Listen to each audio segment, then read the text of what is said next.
And this is our third set of lectures in aortic stenosis. With this lecture here, we'll identify various forms of congenital aortic stenosis and explore rheumatic heart disease and how it will affect the aortic valve. Then we'll learn some of the corrective procedures associated with stenotic aortic valve lesions. The bicuspid aortic valve is the most common congenital abnormality and has higher prevalence in males than in females. From the parasternal short axis view, the commissure may be horizontal, leading to anterior and posterior leaflets, or it could be vertical, with lateral and medial leaflets. But in most cases, we have an oblique orientation, typically with anterolateral and posteromedial leaflets. Bicuspid aortic valves are associated with aortic root and ascending aortic dilatation, and coarctation of the aorta has higher incidence with bicuspid aortic valves. The most common location for the coarctation to occur is just distal to the left subclavian artery. The valve is usually regurgitant, and due to the disparity of the leaflets and abnormal motion leads to a jet direction that is often eccentric. There are 2 leaflets doing the work of 3, and there is turbulent flow which leads to scarring sclerosis that in turn leads to calcification. Significant calcification may be even observed in a 40-year-old.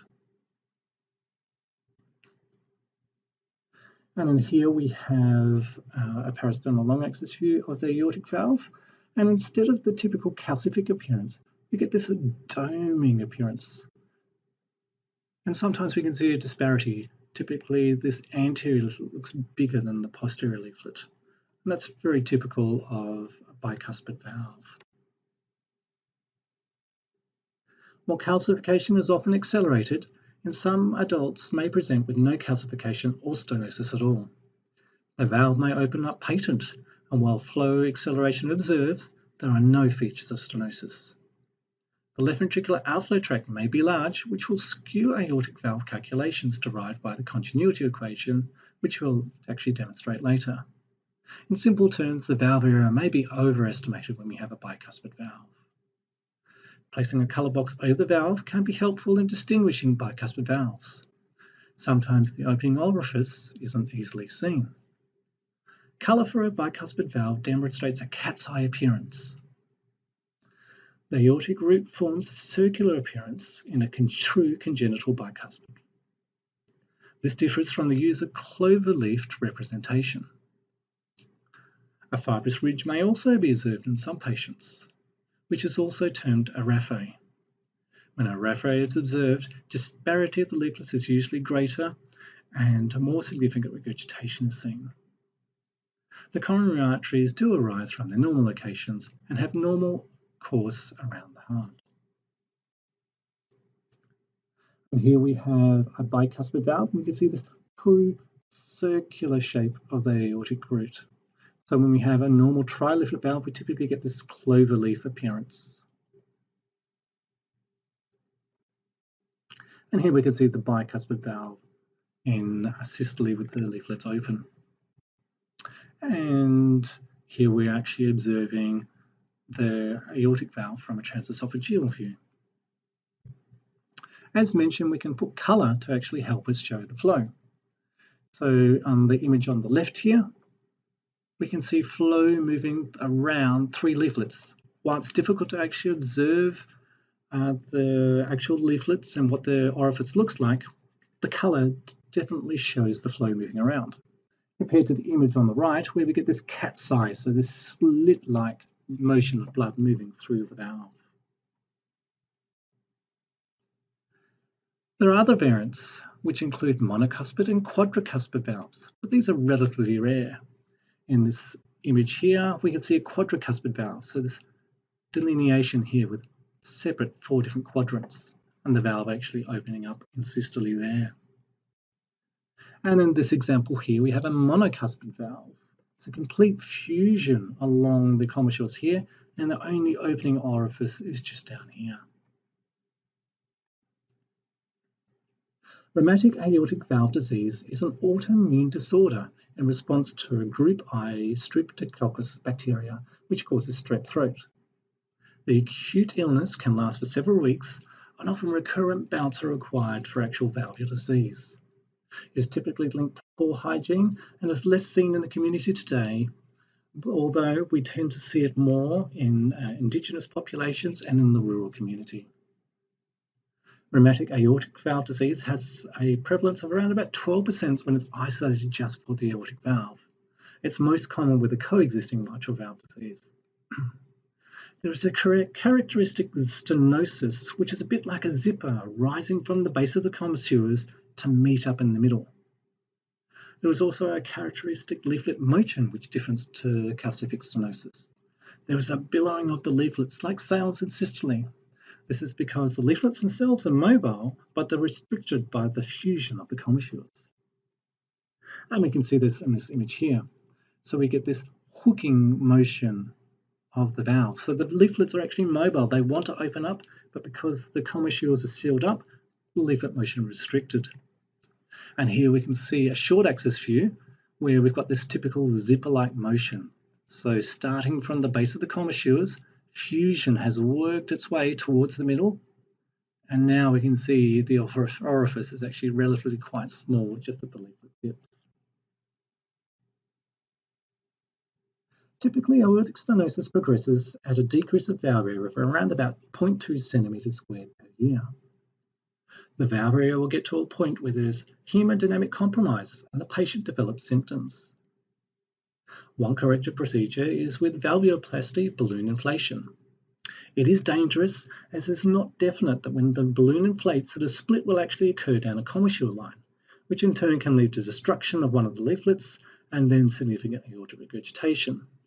We also tend to find that after balloon work, the valve tends to stenose again.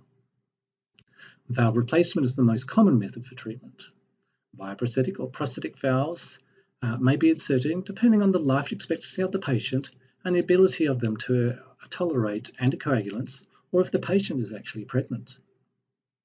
Mortality is associated with valve replacement surgery, so surgeons like to assess stenosis with increasing frequency as the disease progresses and find the sweet point, a benefit of alleviating patient symptoms but minimizing the risk to them.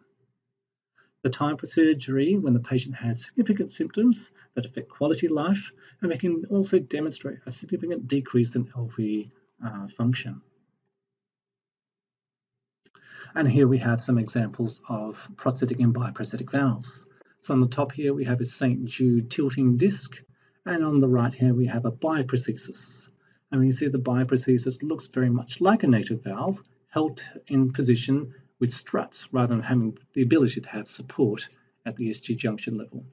On the bottom image here we have a 3D representation of the St. Jude valve, so we can see the two slits here.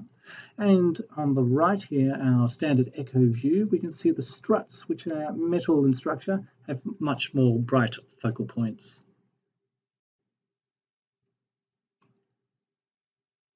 TAVI is an option for frail patients that have high operative risk or poor outcomes in recovery.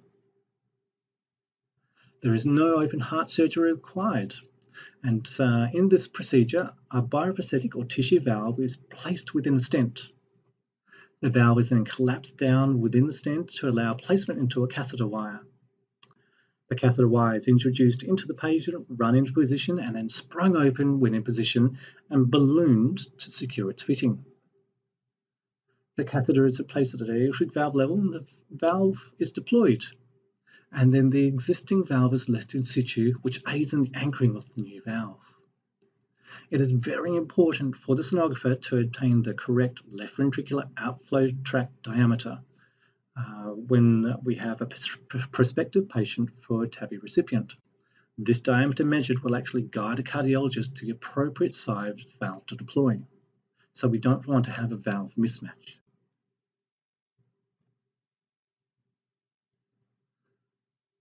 Typically, stress echo is a contraindication to proceeding in the presence of severe aortic stenosis.